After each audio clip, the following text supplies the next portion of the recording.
চেন্নাই। তো ঢাকা এয়ারপোর্ট থেকে চেন্নাই এয়ারপোর্ট সবই দেখাবো এই ভিডিওতে। কোন ফ্লাইটে গেলাম, আর ফ্লাইট সার্ভিস কেমন ছিল, তারপর হচ্ছে কি খেলাম ফ্লাইটে, কি খাবার দাবার দিল। সো এগুলি সবই থাকবে, আর আপনাদের সাথে পুরো জার্নিটা শেয়ার করব। 12টা বেজে 50 মিনিট এবং বাহিরের তাপমাত্রা 30 degree. So airport, Chennai airport দেখতে পাচ্ছেন, যেটা এয়ারপোর্টটা খুবই ভালো লাগে।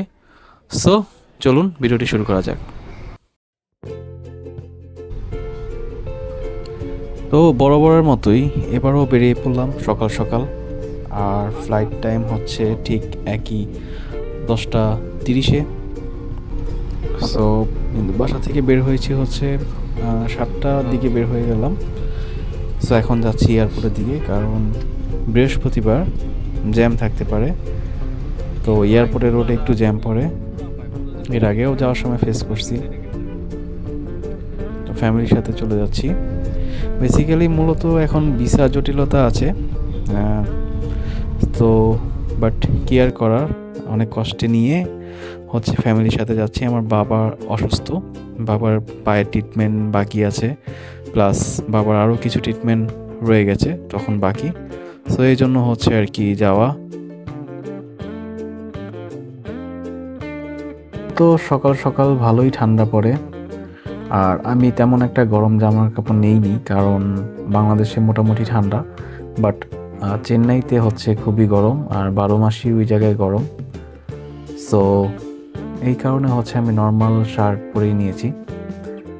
চলুন এয়ারপোর্টের দিকে যেতে থাকি। আর এক্সপ্রেস হাইওয়েটা খুবই জোস, খুবই তাড়াতাড়ি এয়ারপোর্টের দিকে পৌঁছে যাচ্ছি। ওইখানে হজ যাত্রী যাচ্ছে মনে হয় এয়ারপোর্টের দিকে। সো আর ওই যে একটা প্লেন দেখা যাচ্ছে, এটা মনে হয় ল্যান্ড করবে এয়ারপোর্টে। সো চলুন দেখতে দেখতে এয়ারপোর্টে চলে আসছি। এই যে আমাদের দেশের এই নতুন টার্মিনালটা হবে জোস, এটা খুবই দেখতে সুন্দর লাগছে, আর এটা অনেক উন্নত করেছে।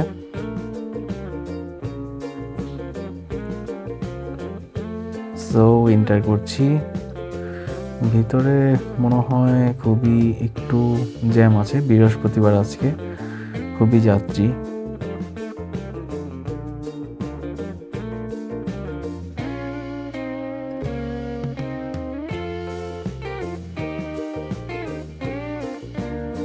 তো আমরা এন্টার করে ফেললাম। এখানে কিছু হচ্ছে যাত্রী প্যাসেঞ্জার অনেক, তাই আর কি জ্যাম বেঁধে গেছে।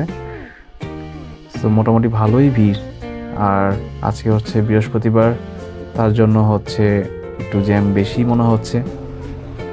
এখানে একটা কাহিনী ঘটে গেছে, সেটা হচ্ছে আমার ক্যামেরার স্টেবিলাইজেশনটা অফ করে দিয়েছি। ওয়াইড অ্যাঙ্গেলটা অফ করতে যেয়ে স্টেবিলাইজেশন অফ করে রেখেছি, আর আজকেই ফার্স্ট টাইম ইউজ ক্যামেরাটা আমি আনার পর রেখে দিয়েছিলাম। তো যাই হোক, ইন্টার করে ফেললাম। আর ক্যামেরার বিষয়টা যেটা হলো, সেটা হচ্ছে আমি DJI Action 1 থেকে ডিরেক্ট Action 5-এ জাম্প করেছি। 1 আর 5 সেটিংসগুলো সিমিলারই, বাট ওই যে বললাম আজকে ফার্স্ট টাইম ইউজ, কিছু অপশন একটু এদিক সেদিক আছে, যার কারণে বাচ্চাটা কান্না করতেছে। তো যাই হোক, এখন হচ্ছে ইমিগ্রেশন পার করে ডিরেক্ট এখানে ক্রুরা বসে আছে। এয়ারক্রাফট রেডি হলে হয়তো বা ভিতরে এন্টার করব।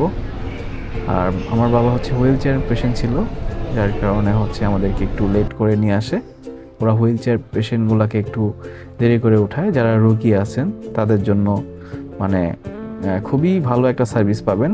ওরা হুইল চেয়ার করে নিজেরাই নিয়ে এসে ডিরেক্ট ওরাই মানে ফ্লাইটে উঠায়, খুব যত্ন সহকারে উঠায়। সো এটা আমার খুব ভালো লাগে। বাংলাদেশ বিমান হোক আর হচ্ছে US বাংলা হোক, এটা খুবই ভালোভাবে ওরাই করে। সো আমি আমার বাবুটার সাথে একটু কথা বলে নিলাম। তো এখন ওয়েট করছি, আরও অনেক যাত্রী আছে আসলে। যাই হোক, এখন ছাড়ার সময় হয়ে গেছে, তো এখন হচ্ছে ছেড়ে দিবে। রানওয়েতে আছে। আমার ঠিক ওঠার সময় আর নামার সময়, এই দুইটা সময় খুবই মানে অ্যামেজিং লাগে, ভয়ও করে। আবার ভয় বলতে কি, মানে একটা এক্সাইটমেন্ট লাগে অন্যরকম। সো এখন খাবার টাবার দিল। সো এখানে হচ্ছে কমন খাবার সবসময় একটা বিরিয়ানি দেয়, আর হচ্ছে কিছু সবজি, ফ্রাইড রাইসের মতো আর কি। তো এগুলো পড়তে পারেন, সময় পাস করতে পারেন। আর কফি দিয়ে গেল কিছুক্ষণ পর। তো ফ্লাইটে আর কি দেখাবো, সবসময় কমন ব্যাপার, ভালোই লাগে দেখতে, বাইরের দিকে তাকিয়ে থাকতে। আর একই জায়গায় বারবার ঘুরতে ঘুরতে বোরিং হয়ে গেছি, মানে চেন্নাইতে অনেকবার যাওয়া পরে। সো চেন্নাই, বেলোর, কোয়েম্বাতুর, তারপর আমি হচ্ছে কেরালার দিকেও গেছি, বাট তেমন ঘোরা হয় নাই। ব্যাঙ্গালোর সাইডে তেমন যাওয়া হয় নাই এখনও। সো মোটামুটি সাউথের কিছু জায়গা ভালোই ঘোরা হয়েছে। আর চেন্নাই সিটিতেই মোটামুটি থাকা হয়, কারণ অ্যাপোলোর ওইখানে ট্রিটমেন্ট করা, তারপর হচ্ছে পাশাপাশি আরও কিছু হসপিটালে যাওয়া, চোখের জন্য নেত্রালয়ে যাওয়া। সো এই সিটিতেই বেশিরভাগ থাকা হয়। তো অলরেডি আমরা চলে এসেছি, আমরা ল্যান্ড করব। সো দেখা যাচ্ছে, তো চলুন আস্তে আস্তে হচ্ছে আপনাদেরকে দেখাই ল্যান্ডিংটা। আমার এই সময়গুলোই ভালো লাগে, উপর থেকে ড্রোন শ্যুট, ফ্রিতে ড্রোন শ্যুট দেখা যাচ্ছে। আপনারাও দেখে নেন ফ্রিতে কীভাবে ড্রোন শ্যুট করতে হয়। ঠিক আমরা রানওয়ের দিকে চলে যাচ্ছি, ভালোই আসলাম। এখন ঠিক নামার পালা, একটা জোরে ঝাঁকি হবে। 50 মিনিট এবং বাহিরের এই তাপমাত্রা 30 নেমে গেছি, আর আমাদের বেল্ট নাম্বারটাও জেনে নিলাম। তো এই আমার বাবা, মা আর ভাই, আমার মা বসছে আর একটা সাইডে, আমি, বাবা, ভাই একসাথে বসছি।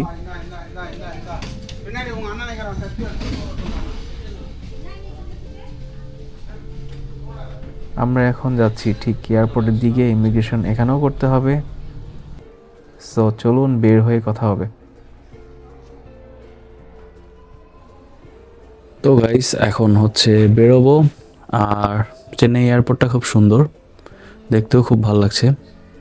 আমাদের দেশের এয়ারপোর্টটাও সুন্দর, এটাও সুন্দর, সবই সুন্দর আসলে আমার চোখে। আসলে ভালো চোখ দিয়ে দেখলে সব কিছু সুন্দর লাগে। সো চলুন, এটা হচ্ছে নিচতলায় নামতে হবে। আমরা হচ্ছে লিফটে করে নামলাম, আর ওরাই হচ্ছে নিয়ে যাচ্ছে।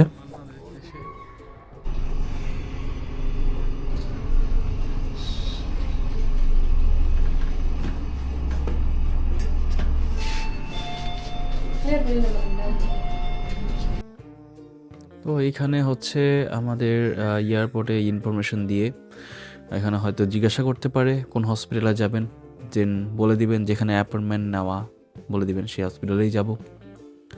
আর দেন আপনারা যেতে পারেন বাইরে থেকে ট্যাক্সি নিয়ে। কেউ ভেলোর যায় এখান থেকে ডিরেক্ট, আর কেউ হচ্ছে অ্যাপোলোতে যায়, চেন্নাই সিটিতে গ্রিমস রোডে থাকে অনেকেই। সো চলুন আস্তে আস্তে বের হই, আর আপনাদেরকে ইনফরমেশন দিতে থাকবো। যারা এয়ারক্রাফটে বসে ওই ছোট্ট একটা ফর্ম আছে, ডিপার্চার ফর্ম, পূরণ করেননি, তারা এখানে চাইলে বসে পূরণ করতে পারেন। আর ওটা আমি মনে করি যে প্লেনের মধ্যে বসেই পূরণ করে ফেললে ওটা জাস্ট ইমিগ্রেশনে চাইবে, ওটা জমা দিবেন, ওটা কোথায় থাকবেন অ্যাড্রেসটা লিখবেন, মানে চেন্নাইতে আপনি যে জায়গাটায় থাকবেন, যে হসপিটালে দেখাবেন, ওই হসপিটালের আশেপাশে অ্যাড্রেসটা দিবেন, দেন একটা ফোন নাম্বার লিখবেন, সেটা যে ফোন নাম্বারই হোক। তো আপনার হোয়াটসঅ্যাপ নাম্বারটাও চাইলে দিতে পারেন। সো দিয়ে দেন হচ্ছে এখান থেকে জাস্ট নর্মালি 5 থেকে 7 মিনিটের মধ্যে আপনি বের হয়ে যেতে পারবেন, যদি মানুষের চাপ না থাকে। আপনারা যতক্ষণ না ইমিগ্রেশন কমপ্লিট করবেন, তার থেকে হচ্ছে ব্যাগ পাওয়ার জন্য একটু দাঁড়াতে হতে পারে, তাও বেশিক্ষণ না, 10-15 মিনিটের মধ্যে আপনারা বেল্টে ব্যাগ পেয়ে যাবেন, আপনাদের লাগেজ টাগেজগুলো পেয়ে যাবেন। সো আমাদের সব কিছু কমপ্লিট, সব মিলিয়ে আমার আধা ঘন্টা 40 মিনিটের মতো লাগলো সব কিছু মিলিয়ে। দেন হচ্ছে বেরিয়ে পড়লাম, যেহেতু আমাদের পেশেন্ট আগেই বলেছিলাম হুইল চেয়ার পেশেন্ট। সো সামনে আমার বাবা যাচ্ছে, আর হচ্ছে আমার ভাই আর মা যাচ্ছে। তো এখান থেকে হচ্ছে আমার হোটেলে ট্যাক্সি বুক করা ছিল, হোটেল থেকে ট্যাক্সি পাঠাবে। সো দেন আমরা ওই ট্যাক্সি নিয়েই যাব। আপনারা চাইলে উবার অথবা ট্যাক্সি বুক করে যেতে পারেন। আপনাদের এখানেই হচ্ছে ওয়াইফাই আছে এয়ারপোর্টে, কোনো কর্মকর্তার কাছে চাইলে ওয়াইফাই দিয়ে দিবে। তো এখান থেকে আপনারা চাইলে উবার বুক করতে পারেন, যেহেতু উবারটা ইন্টারন্যাশনাল। সো বুক করে হচ্ছে আপনার লোকেশনে যেতে পারেন। চলে আসছি, এখানে টাইম বাংলাদেশের টাইম 1:30টার তো দিকে। আমাদের ট্যাক্সি চলে আসছে। ট্যাক্সির জন্য ওয়েট করতেছি। এখন হচ্ছে ডিরেক্টলি Already আমি হোটেলে 2টা চলে বাজে যাবো, এখানে কারণ আমার time, হোটেলেই বুক so দেওয়া যাবেন। ছিল ট্যাক্সি। একটা ব্যাপার আছে এখানে, যদি আপনারা গেমস রোডে যান অনেক সময় অটো বা ট্যাক্সি আপনাদের ওদের পরিচিত হোটেলে নেওয়ার জন্য বলতে পারে। তো আপনারা চাইলে ওদেরটাও যেতে পারেন, বাট আপনার পছন্দ হলে তাহলেই উঠবেন, আর অবশ্যই দাম দর করে নেবেন, না হলে ওরা একটার মধ্যে ঢুকিয়ে দিবে, যে ফোর্স করে ঢুকিয়ে দিবে যে এটাই যান, এটা খুব ভালো আছে। বা আপনারা চাইলে দামাদামি করে নিতে পারেন, সমস্যা নাই, আপনি আপনার বাজেট বলবেন। আর না হয় আইছিল তো এখন আইছিল। হায়দ্রাবাদে। ওকে বিদায় দিতে পারেন। সো আপনি আপনার মতো করে খুঁজেও দেখতে পারেন। তো সব রকমেরই সুবিধা আছে, যে আপনার পছন্দ অনুযায়ী হোটেল নিয়ে নেবেন। এখানে ম্যাক্সিমাম হচ্ছে আপনি 700 থেকে 1000, 1200, 2000 এরকম হোটেলও পাবেন। বাট বেলোরের দিকে আপনি হচ্ছে 400, 500, 1000 এরকমের মধ্যে অ্যারাউন্ড পেয়ে যাবেন। বেলোরে এখান থেকে একটু কম টাকায় হোটেল, ভালো হোটেল পাওয়া যায়। আর এখানটায় হচ্ছে সিটিতে একটু একটু বেশি নেয় যেহেতু। তো সর্বশেষ সব জায়গাতেই মোটামুটি একটু দামাদামি করে নেবেন, যদি আপনার বাজেট মতো একটু হয়ে যায়। খুব বেশি ডিফারেন্সে দামাদামি করা যায় না, হয়তো আপনার 100-200 টাকা সেভ হতে পারে। সো এটাই ছিল। আর ট্রিটমেন্ট করতে আসবেন আপনি, আপনার পছন্দ অনুযায়ী হোটেল আপনি আপনার চুজ করে নেবেন। অনেক রকম অপশন আছে, একটু ঘুরে ফিরে একটু দেখে নেবেন। তো যাই হোক, আমরা এখন চলে আসছি ভিডিও শেষে। আর আমার ইনফরমেশন এই পর্যন্তই ছিল, যতটুকু পারছি আপনাদেরকে বলার চেষ্টা করেছি। আর নেক্সট ভিডিওতে দেখাবো আমি কোন হোটেলে উঠলাম, আর ওই হোটেলের ইনফরমেশন দেওয়া থাকবে, আপনারা চাইলে যোগাযোগ করে নিতে পারেন আপনাদের সুবিধার্থে। সো এই ভিডিওটি এই পর্যন্তই। সবাই ভালো থাকবেন, সুস্থ থাকবেন, টাটা।